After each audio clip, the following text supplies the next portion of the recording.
మనం సాధారణంగా ఇంటి నుంచి బయలుదేరేటప్పుడు ఒక 5 నిమిషాలు 10 నిమిషాలు ముందు బయలుదేరండి, ప్రశాంతంగా జీవించండి మనం చెప్పడం, మా పెద్దలు చెప్పడం చాలామంది వినే ఉంటాం. Start early, reach safely. ఈ సూత్రం అనేది మనకి సాధారణంగా ట్రాఫిక్ సిగ్నల్స్ ద్వారా కనిపిస్తుంటుంది.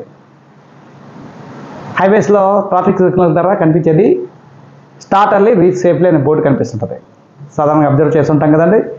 బెంగళూరు కానీ, వైజాగ్ కానీ, హైదరాబాద్ కానీ వెళ్ళినప్పుడు మనకి ఇది కనిపిస్తుంటుంది సిగ్నల్ బోర్డు దగ్గర. సో ఎందుకంటే మనం ఇంటి దగ్గర నుంచి బయలుదేరేటప్పుడు కొంచెం ముందు బయలుదేరాం అనుకోండి, ప్రశాంతంగా డెస్టినేషన్ ఈజీగా చేరగలం. అంతేగాని ఒక 10 నిమిషాలు లేట్గా బయలుదేరాం అనుకోండి, సర్కస్ చేయాలండి. ఎందుకంటే లేట్ అయిపోయిందనే టెన్షన్లోని మనం మన బండి మీద, వెహికల్ మీద ఫాస్ట్గా వెళ్ళడం అవుతుంది. ఈ ఫాస్ట్గా వెళ్ళినప్పుడు మనకు ఇబ్బంది అవ్వచ్చు, లేదా ఎదుటి వరకు కూడా ఇబ్బంది అవ్వచ్చు అండి. సో మనం ఇంటి దగ్గర నుంచి బయలుదేరేటప్పుడే ఒక 10 నిమిషాలు ముందు బయలుదేరాం అనుకోండి, ప్రశాంతంగా వెళ్ళడానికి అవకాశం ఉంటుంది. అందుకే start early, reach safely. So ఇదే సూత్రం మనం ఫండమెంటల్గా ఫైనాన్షియల్ దానిలో కూడా అప్లై చేసుకోవచ్చండి. దీనికి ఈ కాల్కులేషన్ ద్వారా మీకు ఎక్స్ప్లెయిన్ చేస్తాను, చూడండి ఒకసారి.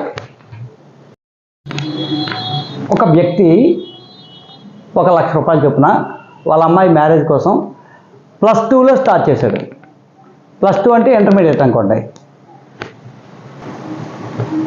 సో ఇంటర్మీడియట్స్ అంటే ఇంచుమించు 18 సంవత్సరాల వయసు అనుకోండి. 18 సంవత్సరాల్లో పర్సన్ స్టార్ట్ అయినప్పుడు ఆ అమ్మాయికి మ్యారేజ్కి 25, 26 వచ్చినప్పుడు మ్యారేజ్ చేయాలి. సో ఈ పర్సను సంవత్సరానికి 1 లక్ష రూపాయలు చొప్పున 10% ఇంట్రెస్ట్కి ఇన్వెస్ట్ చేస్తున్నాడు. 6 ఇయర్స్లో అమ్మాయి మ్యారేజ్ చేశాడు. ఒకసారి ఎంత ఇంట్రెస్ట్ వచ్చిందో కాల్కులేట్ చేద్దాం, చూడండి.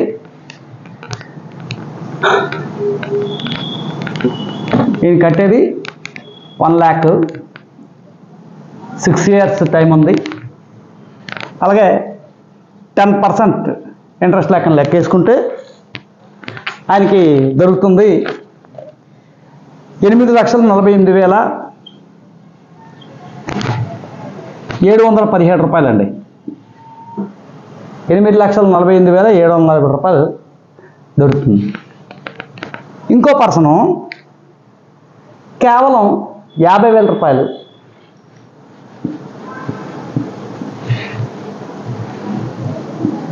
20 ఇయర్స్ అంటే పాప పుట్టినప్పుడే చేశాడండి. పుట్టిన తర్వాత ఒక 5 సంవత్సరాల తర్వాత, 6 సంవత్సరాల తర్వాత స్టార్ట్ చేశారు. ఇంక 20 ఇయర్స్ టైం ఉంది.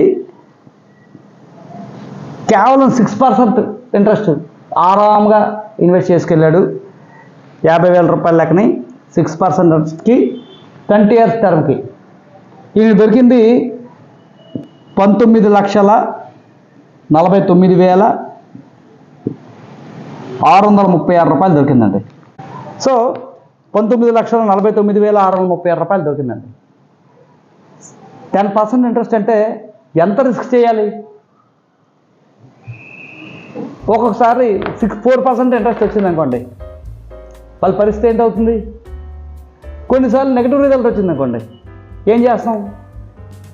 దానివలన ప్రశాంతంగా అమ్మాయి పుట్టినప్పుడు వెంటనే ప్లాన్ చేసుకుని అనుకోండి, చక్కగా ఉంటుందన్నమాట. ఎందుకంటే చెప్తున్నాను, అమ్మాయి పుట్టిన దగ్గర నుంచి 20-25 సంవత్సరాలు అంటే పెద్ద టర్మ్ ఉందండి. ఈ టర్మ్లో మంచి ఈల్డ్ వస్తుందన్నమాట. కానీ మనంతా కూడా నిర్ణయం అనేది లేటుగా తీసుకుంటే కుస్తీ పట్టాలన్నమాట. సో ఈరోజే అయినా సరే మీరు ఇమీడియట్గా ప్లాన్ చేయండి. లేట్ అయిందని అలాగ ఆలోచించుకొని పెద్ద అమౌంట్ పెట్టే కన్నా ఎంత ఉంటే అంత స్టార్ట్ చేద్దాం. చాలామంది ఏమనుకుంటారంటే ఈ అమౌంట్ ఎటికి చాలదండి, ఎక్కువ కట్టుకుంటాం, పెద్ద అమౌంట్ కడతాం, పెద్ద పాలసీ కడతాం, పెద్ద ఇన్వెస్ట్మెంట్ చేస్తాం, అందాక వెయిట్ చేయండి అంటారు. అది చాలా తప్పండి. ముందు ఎంత ఉంటే అంతతో స్టార్ట్ అయిపోండి ఫస్ట్.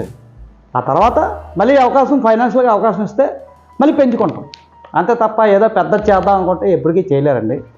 సో ఈ వీడియోలో కంటెంట్ నచ్చితే లైక్ చేయండి, మీ ఫ్రెండ్స్కి కూడా ఉపయోగపడుతుందంటే షేర్ చేయండి, నా ఛానల్కి సబ్స్క్రైబ్ అవ్వండి. ఇంకా మంచి కంటెంట్తో మళ్ళీ మేము ముందుంటాం. అంతవరకు సెలవు. Thank you.